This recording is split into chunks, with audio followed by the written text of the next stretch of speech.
నేను ఎస్పీ కాడికి కూడా పోయినా, డిఎస్పీ కాడికి పోయినా, ఎస్పీ కాడికి పోయినా. ఏడ్చిన మూలకి ఆడ కూడా కాగితాలు రాసుకున్నది.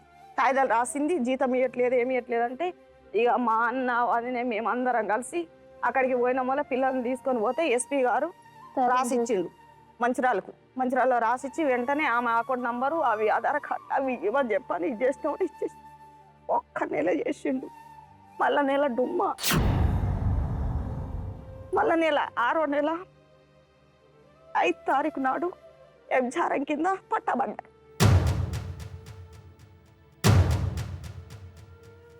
6 నెలలు నేను నువ్వే ఇచ్చిన బిడ్డే దూరమై మోడై మిగిలే తల్లి పరమేశ.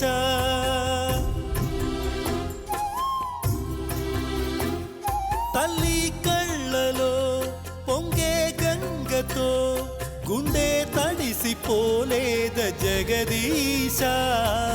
ఇటువంటి తల్లి నీకుంటే ఈశా. నేను ఇప్పుడే వాడిని పిలుస్తా నీ కొడుకుని ఇప్పుడే పిలుస్తా. హలో అందర్రా, మేము ఏడుస్తుంది.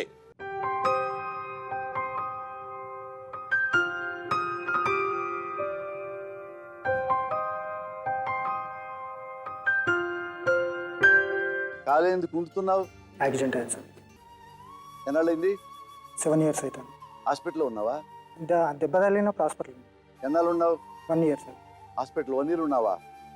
తర్వాత ఇంట్లో బెడ్ మీద 3 months ఉంది. నువ్వు బెడ్ మీద ఉన్నావు కదా, అప్పుడు ఇవన్నీ నీకు ఎవరు సర్వీస్ చేశారు? ఇంట్లో వాళ్ళు సార్. ఎవరు? నా భార్య. ఈమె సర్వీస్ చేసిందా? ఈమె నీ తగ్గేదాకా నీ పక్కనే ఉంది సార్. మంచిది. అవును సార్. మరి ఎందుకు ఇంకో దాన్ని పెట్టుకున్నావు? నువ్వు దెబ్బ తగిలినా, నువ్వు చావుబుతుల్లోకి వెళ్ళినా, నువ్వు హాస్పిటల్లో ఉన్నా నీ భార్య స్వయంగా చెప్పావు కదా, నా భార్య నా సేవ చేసిందని. మరి ఇంత మంచి భార్యకి ఎందుకు నా మోసం చేసావు? మోసం చేయలేదు సార్. ఇంకొక అమ్మాయిని తగులుకోలేదా? ఆయన హాస్పిటల్గా ఎప్పుడో జరిగింది, ఇరక ముందే ఉన్నది. కాదు నాన్న, నువ్వు గుల్జార్ అని ఒక అమ్మాయితో ఉన్నావా లేదా? ఉన్నాను సార్. ఆమె ఉంచుకున్నట్టేగా. అవును సార్. ఇప్పుడు నువ్వు ఎలా గుల్జార్ ఉంచుకున్నావో అలాగే నీ భార్య కూడా ఒక సుబ్బయ్యో పొల్లయ్యో ఉంచుకుంది. ఏమంటావు నాన్న? తప్ప కాదంటావా? తప్పే సార్. నీ భార్య ఉంచుకోకూడదు, నీ భార్య నీకు సేవలు చేయాలి, నువ్వు మాత్రం అమ్మాయిని ఎత్తుక్కోవాలి. మరి నీ భార్య మీద నీకు అనుమానమా? లేదు సార్. తిరుగుమూత నిన్నే నమ్ముకుందిగా, బిడ్డలనే నమ్ముకుంది కదా. అలాంటి మంచి తల్లిని, దేవతని ఎట్టన్నా రోడ్డు మీద పడే?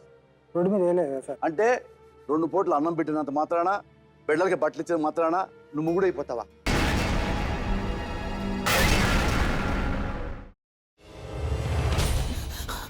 నువ్వు ఇంకేమన్నా చెప్పాలా? ఇంకేమన్నా అబద్ధం చెప్పాలనుకుంటే చెప్పేయి. నేను చూడాలనుకుంటున్నాను నన్ను మోసం చేయడానికి నువ్వు ఎంత నీచానికి దిగజారగలవు అని. ఎందుకు ఆలియా, ఎందుకు నువ్వు ఇలా చేసావు?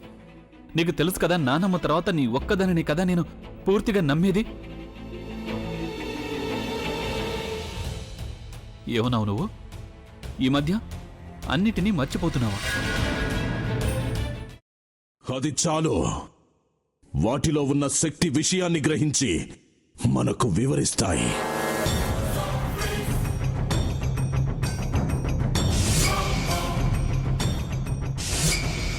ఎవరు ఆ దండ విప్పొద్దు, గది తలుపులు తెరవద్దు.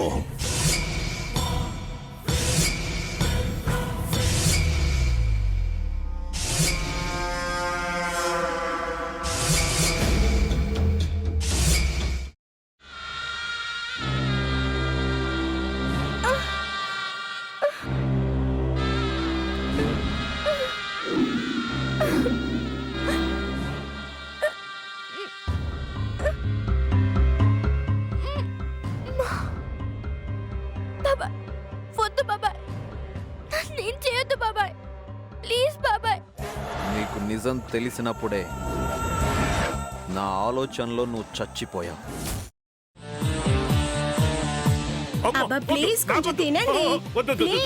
భీమారావు గారు, మీరా? ఇగో మీరా కాదు, సక్కుబాయ్. అవును, మీ పనామే లేచిపోయిందని చెప్పి కంప్లైంట్ ఇచ్చినావు కదా. రేయ్, ఆయన కంప్లైంట్ ఇచ్చింది లేచిపోయిందని కాదు, కనిపించడం లేదు అని. అట్లానా?